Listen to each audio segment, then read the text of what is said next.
Hi friends. तो आज हम जिस स्टॉक के बारे में बात करेंगे वो है पीवीआर। तो रिसेंटली हमने देखा है कि पीवीआर में कुछ डाउन ट्रेंड स्टार्ट हुआ है। जैसे ये 2020 की एक ट्रेंड लाइन है, उसको इसने ब्रेक किया है। ये 2020 से जो लो है उसके बाद का ये डाउन ट्रेंड स्टार्ट हो रहा है पीवीआर में। तो अभी देखते हैं ये सस्टेन करेगा या नहीं करेगा।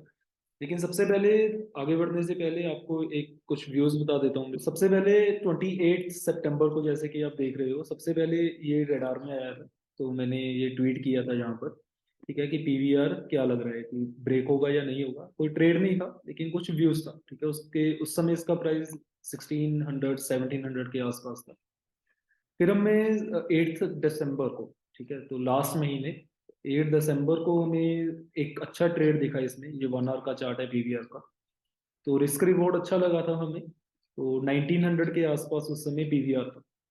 और उसके बाद जैसे ही वेव डेवलप हुई, तो 21 दिसंबर को, कि पीवीआर में लॉन्ग टर्म कोई भी इन्वेस्टमेंट मत करना, क्योंकि पीवीआर का चार्ट जो है वो काफी बेरिश लग रहा है, ठीक है, long term points of view से। ये हमारा व्यू था 21 दिसंबर को, ठीक है। तो 21 दिसंबर को हमारा ये व्यू था, क्योंकि ये हम यहाँ से हमारी वेव्स डेवलप होनी शुरू हो गई, ठीक है। तो हमने सारा इसका एनालाइज किया है। 1 आवर की भी एलियट वेव काउंट पड़ा है हमारे पास, वीकली काउंट भी पड़ा है।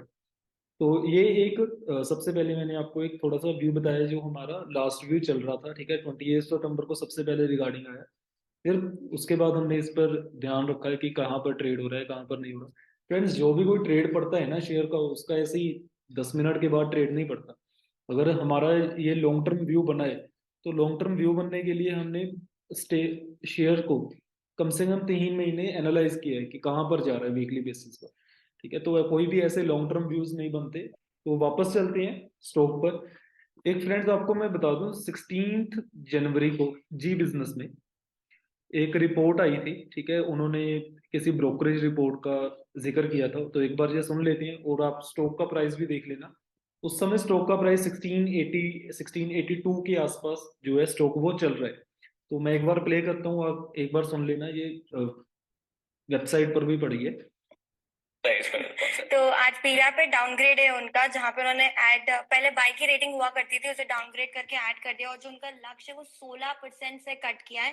पहले 2200 का लक्ष्य हुआ करता था, वो 1850 का लक्ष्य उन्होंने कर दिया। उनका क्या कहना है, क्लियरली उन्होंने कहा है कि बॉलीवुड का जो नेट बॉक्स ऑफिस कलेक्शन है वो पोस्ट पैंडेमिक के बाद वहां पर स्ट्रक्चरल चेंजेस आए हैं। अगर कोई इस वीडियो का दिखाने का मतलब यही था कि आप जब भी कोई न्यूज़ देख के ट्रेड करो, उसको ट्रेड करने से पहले सोचो, ठीक है। अगर जैसे 1680 का उस समय प्राइस चल रहा है, 1682 का, अगर आपने वो देख के कोई शॉर्ट ट्रेड लिया होगा, और आज का रेट देख लो फ्रेंड्स क्या चल रहा है, 1641। कोई ज़्यादा उसमें डाउन डिप नहीं आया जब भी रिपोर्ट आई है, ठीक है। तो रिपोर्ट का डे ये है 16 जनवरी को, और ये भी कोई सुबह रिपोर्ट नहीं आई। उस समय ऑलरेडी स्टॉक का प्राइस यहाँ पर चल रहा था, इस लेवल पर। ये सारी की सारी बार खा चुका था वो। उस समय स्टॉक का प्राइस ये चल रहा था 1682। तो फ्रेंड्स, अगर आप न्यूज देखकर ट्रेड कर रहे हो, न्यूज देख के ट्रेड मत करो, ठीक है। न्यूज अच्छा है, आप न्यूज को देख रहे हो, लेकिन प्राइस एक्शन देखना जरूरी है और उसके पीछे क्या हुआ है वो देखना जरूरी है।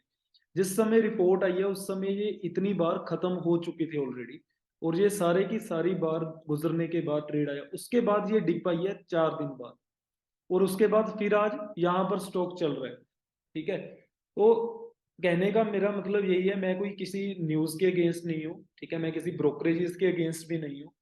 जनरली क्या होता है, जब भी कोई रिपोर्ट आती है हमारे पास, कोई ब्रोकरेज की रिपोर्ट आती है या किसी अच्छे इन्वेस्टर्स का कोई डाटा निकल कर आता है, कोई एफआईआई की रिपोर्ट आती है कि इन्होंने इतना स्टेक इंक्रीज किया है, उससे पहले प्राइस एक्शन ऑलरेडी हो चुका होता है।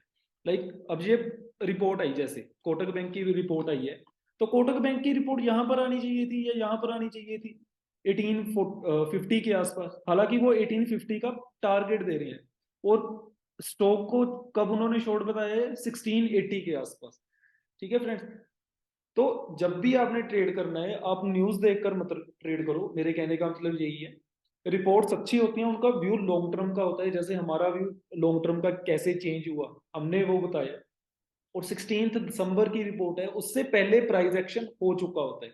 तो जब भी आपने ट्रेड करना है आप समझदारी से ट्रेड करो। जो प्रो ट्रेडर्स हैं वो कभी न्यूज बेसिस पर अपने ट्रेड नहीं लगाते, उनका प्राइस एक्शन के बेसिस पर ट्रेड होता है और अपना रिस्क रिवॉर्ड देखकर ट्रेड डालते हैं वो। जैसे हमारा, आप देखोगे हमने 21 दिसंबर को कह दिया था कि लॉन्ग टर्म इन्वेस्टमेंट मत करना, क्योंकि पीवीआर में उस तरीके का प्राइस एक्शन बिल्ट होना शुरू हो गया था। उसी तरीके से अगर आप देखोगे यहाँ पर, ये एक एलियट वेव का काउंट होता है, इसको हम डायगोनल कहते हैं। ये एक एंडिंग डायगोनल है, A B C D E. जब भी ये डायगोनल बनता है उसके बाद प्राइस जब ट्रेंड लाइन ब्रेक करता है तो मिनिमम उसका प्राइस ये होता है, डी पॉइंट का होता है। तो हमें लग रहा है कि ये मिनिमम 1200 तक आएगा, उसके बाद देखेंगे क्या होता है क्या नहीं होता। लेकिन फिलहाल के लिए इतना है कि अगर इसका ये वाला पॉइंट नहीं क्रॉस होगा तो ये 1200 तक आएगा। और लॉन्ग टर्म का भी हमारे पास मंथली चार्ट है, तो मंथली बेसिस पर भी हमें डाउन ट्रेंड दिख रहा है। फिलहाल के लिए जैसे जैसे प्राइस पैटर्न डेवलप होगा उस तरीके से हम अपना व्यूज देखेंगे। लेकिन प्रेजेंट केसेस में मेरा दिखाने का आपको मतलब यही था कि आप न्यूज बेसिस पर ट्रेड मत करो। आप जब भी ट्रेड लेना है आपने प्राइस एक्शन देखकर ट्रेड लेना है। और अगर आप चार्ट भी देखते हो तो हर एक का चार्ट देखने का नजरिया अलग है।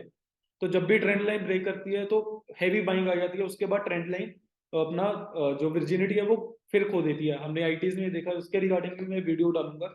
तो अगर आपको ये पीवीआर के ऊपर एनालिसिस अच्छा लगा दोस्तों, हमारा चैनल सब्सक्राइब करो और शेयर करो। Thank you so much.